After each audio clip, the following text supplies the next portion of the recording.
السلام عليكم، مرحبا بكم اخواتي في الله. اليوم جديد وفيديو جديد. اليوم البنات جبت لكم الرغيفه المكناسيه اللي على حقها وطريقها مقومه مورقه هشيشه وكتذوب في الفم. تبعي معايا سيداتي المقادير والطريقه ديال الطياب والطريقه ديال الطرق باش تنجح معك سيداتي. وقبل ما نبداو، اللهم صل وبارك عليك يا رسول الله وعلى اله واصحابه اجمعين، ولا حول ولا قوه الا بالله. عندي اخواتي هنايا الطحين خاص بالحلويات، تيكون خاص بالحلويات مغربل. انا هنايا درت تقريبا نص كيلو، شويه ديال الملحه باش كنقادو الذوق. وغادي ندوزو المكونات اللي درت انا فيها هنايا. درت هنايا البنات 2 معالق كبار ديال الزوجله محمر ومطحون مزيان. درت النافع، درت حبه حلاوه، درت اللوز 2 معالق كبار مطحونين، درت معلقه ديال القرفه، درت المسكه الحره مطحونه مزيان مع السكر، ودرت معلقه ديال القرفه. راه كتجي البنات من السما وغزال والمذاق يا سلام فاش كتكوني كطيبيها. راه كما كنقولوا الدرب كله غادي يشم الريحه ديال الرغيفه عندك، حيت مقومه بزاف بزاف البنات. انتما كما كتشاهدوا كنخلطوا المكونات مع بعضها باش كتجانس، بحال اللي كنخلطوا القوام ديال الشباكيه، بحال اللي القوام ديال البهله. يعني راه الرغيفه معروفه وبلا بيضه البنات. انا ما كنديرش في الرغيفه ديالي البيض، راه كتجي غزاله البنات. جربوها عفوا وردوا عليا. هنا درت انا كاس ما عامرش ما بين الزبده والزيت، وكنخلطوا عاوتاني العناصر مع بعضها. البنات راه السر ديال الرغيفه راه ماشي في غير تعجنيها وتحطيها وتقولي هذه راه شي حاجه اللي سهله. راه الرغيفه ماشي اي واحد كيديرها، وماشي اي واحد كتنجح له سيداتي. راه الرغيفه راه بعد شي مره كديريها وتنوضي طيبيها وكتجيك معجنه. وهنا درت ساشيه ديال الزهر البنات اللي كتعطي واحد الريحه غزاله. الناس اللي عندهم الزهر غير ديال اللي كيتباع في المحلات يزيدوا هاد الساشيه ديال الزهر. وعندي خماره ديال الحلوه 100 غرام. وغادي نخلطوا المكونات مزيان مزيان وغادي ندوزو نكملوا. كما قلنا اخواتي، راه الرغيفه ماشي اي واحد تتنجح له. راه تقدري سيداتي ديريها فاش تجي طيبيها تفاجئي تلقايها من الداخل من الفوق طيبه ومن الداخل معجنه ولا ما تنجحش معك. تبعوا هاد الطريقه 100% غتنجح معكم. وهنايا درت انا كديري كاس نتاع الزهر، وكديري اما زعفران شعره الا عندك موجود ديريه، ما عندك كديري شويه ديال الدويمه الزعفران غير واحد شويه. وعندي هنايا 2 معالق ديال الخل اللي كيعطيها واحد الهشاشه والرطوبه، كتجي يا سلام زوينه بزاف البنات. جربوها. انا دائما كنشارك معكم الاشياء اللي كنكون كنديرها وكتنجح معايا. هاد الرغيفه راه معروفه البنات، الرغيفه المكناسيه قديمه. كانوا الامهات ديالنا والجيران ديالنا كانوا كيتجامعوا وكيتعاونوا عليها وكيديروها. اللي دابا داكشي افتقدناه.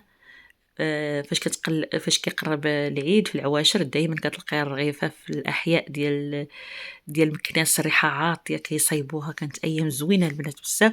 انتم كما كتشاهدوا هنا كنجمعوها مزيان مزيان. واخا تشوفوني هنايا التصوير كندير غير هكا بشويه، راه غادي ندلكها مزيان البنات، حيت هاد الرغيفه كتبغي تدليك مزيان. مهم فاش غادي نجمعها انا غادي نوريها لكم. ما كنبقاوش نديروا الماء حتى لا خاصك سيداتي الماء كديريه من الروبيني او من الصنبور باش يفهمونا خوتنا اللي في الدول العربيه. الماء عادي ماشي سخون، الماء غير من الروبيني. هانتوما كما كتشاهدوا ما تجي جاريه ما تجي قاصحه، كتجي في الوسط كما كنقولوا.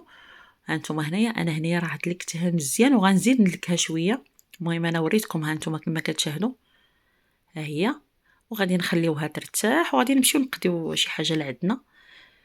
سيري سيداتي قضي شغلك. هنا دهنتها بالزيت وغنغطيها بالسلوفان او بميكا ونخليها ترتاح مع راسها ونمشي نقضي شغلي. هنايا تخليوها البنات ربع ساعه ولا 10 دقائق ولا 20 دقيقه حتى كتطلق باش ما تعذبكش العجينه وصافي. كل ما خليتيها ما تخافيش منها، تخليها حتى 2-3 سيري قضي شغلك ورجعي. انا هنايا من بعد ما ارتاحت غادي نديرها كويرات صغار بحال المشماشه البنات. يعني العبار ديالها قد المشماشه صغيره. هنايا انا درتهم كبار، ولكن من بعد فاش ورقت الاولى جاوني كبار نقصتها ودرتها بحال المشماشه. يعني الطريقه راه مفهومه وباينه. كنتمنى نكون كنشرح مزيان في الفيديوهات، واخا راه الطريقه راه مفهومه، ولكن راه الاشياء البنات كنشوفوها كتجينا سهله، ولكن فاش كتخدمي سيداتي شي حاجه وما كتنجحش معاك راه كتصدمي في الاخر. غير تبعي سيداتي الطريقه كما كندير لها انا. راه لا دخلتي للقناه راه تلقيني ديجا شاركتها معكم السنه اللي مضات، اللي لقات اقبال كبير مع المتتبعات، ودخلوا وجربوها وعجباتهم. ولكن انا وليت شاركتها معكم حيت هنا كل عيد الفطر كتكون حاضره. انا درتها هنايا بكري باش الاخوات يعني يستافدوا حتى هما يديروها. وراه حتى كتحتفظي بها سيداتي في المجمد، كتبقى لك فاش كتخرجيها نهار العيد بحال يلاه درتيها، ما كيطرى لا حتى شي حاجه.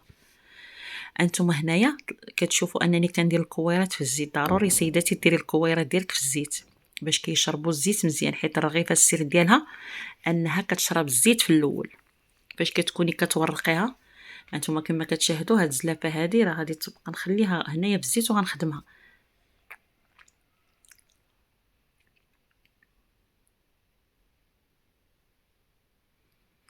انا هنايا راه ورقت، راه اللاطه الاولى او الاناء الاول راني عمرته البنات يعني بالرغيفه. وهنايا جيت غير نوريكم. هانتوما كما كتشاهدوا راه خدمتها، راه ما فتش فيها ساعتين البنات. ساعه ولا ساعتين تكوني مكملاها. الا كانت العجينه ديالك مزيانه ومورقه ومدلوكه ما غتفوتيش فيها ساعتين ما بين الطياب والقليان والتورق وكلشي. وحتى الا كان اللي يعاونك راه ما تكمليش فيها ساعه.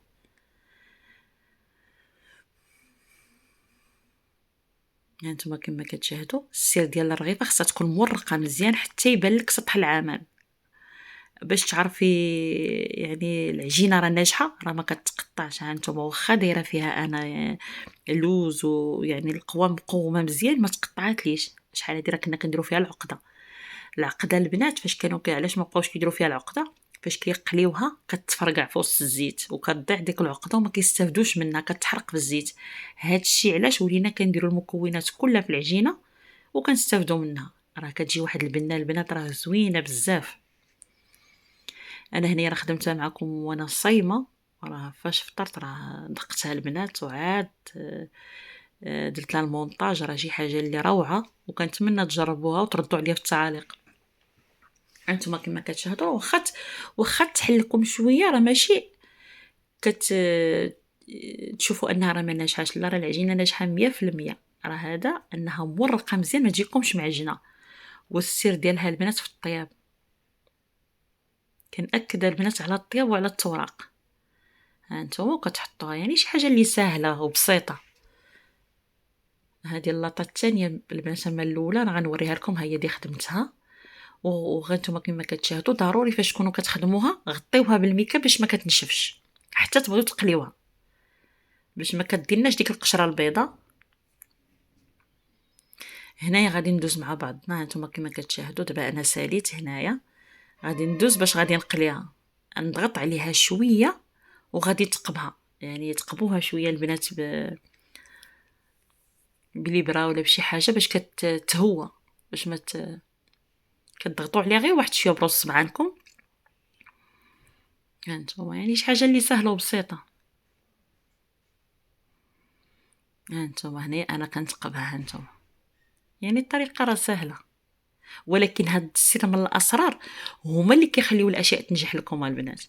راه شحال من اخت تلقايا كديرها راه ما كديرلاش هاد العمليه، ما كتقبهاش، ما كتبركش، ما كتضغطش عليها بصبعانها، كتجيها معجنه من الداخل. داكشي علاش قلت لكم تبعوا الفيديو حتى الاخر باش تشوفوا المكونات والاشياء كامله على حقها وطريقها. يعني شي حاجه اللي سهله البنات. وهنايا راه بطبيعه الحال الزيت سخن، غير فاش يسخن البنات نقصوا عليه.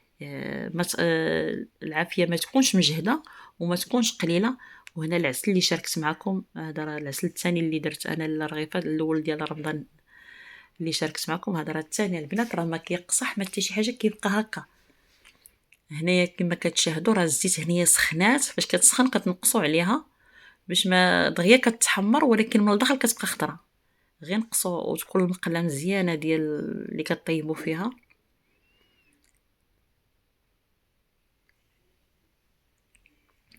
باش كنحسوا بها البنات تحمرات صافي كنقلبوها.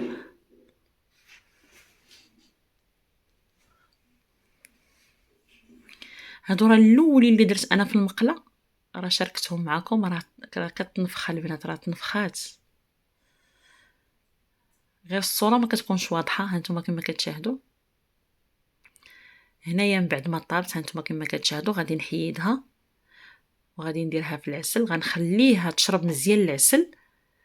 بين ما طابت المقله الثانيه عاد نحيد الاولين من العسل، يعني شي حاجه اللي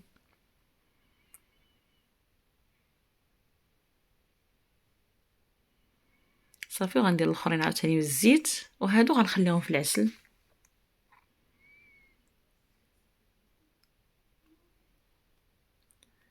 ولا لقيتو شي وحده منفوخه بزاف وليو ضغطوا عليها بصبعان ديالكم، وبقاو ترميو الزيت البنات معلقه ولا فرشيطه عفوا فوق الرغيفه ديالكم باش كتبقى تنفخ. ما حداك انت كترمي عليها الزيت من الفوق بالمعلقه او بفرشيط وهي كتزيد تنفخ. هانتوما كما كتشاهدوا راه كتنفخ.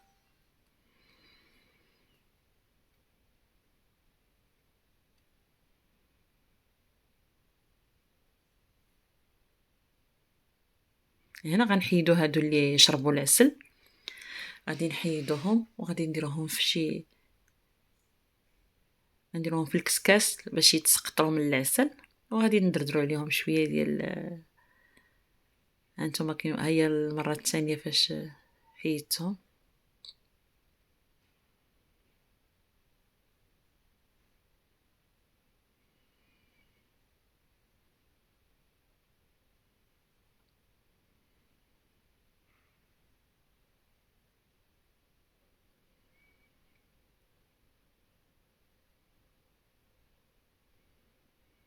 صافي غنديرهم في الكسكاس هنايا، وغادي ندردر عليهم شويه ديال الجوجلان، شي حاجه اللي هانتوما البنات. ها هو هنايا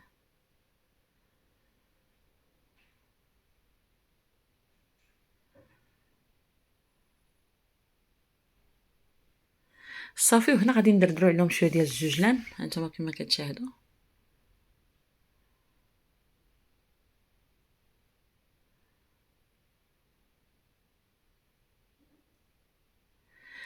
هنا وغادي نشوفوا الطبق ديال النهايه. هانتوما البنات راه جات غزاله مورقه هشيشه كدوب في الفم. كنتمنى من المتتبعات الوفيات يجربوها ويبارطاجيوها مع الاهل والاحباب. ما تنسونيش اخواتي بلايك وبارطاج مع الاهل والاحباب. وشكرا للناس اللي كتدعمني داخل الوطن وخارج الوطن، وخوتنا المغاربه، وعيدكم مبارك سعيد مسبقا ان شاء الله.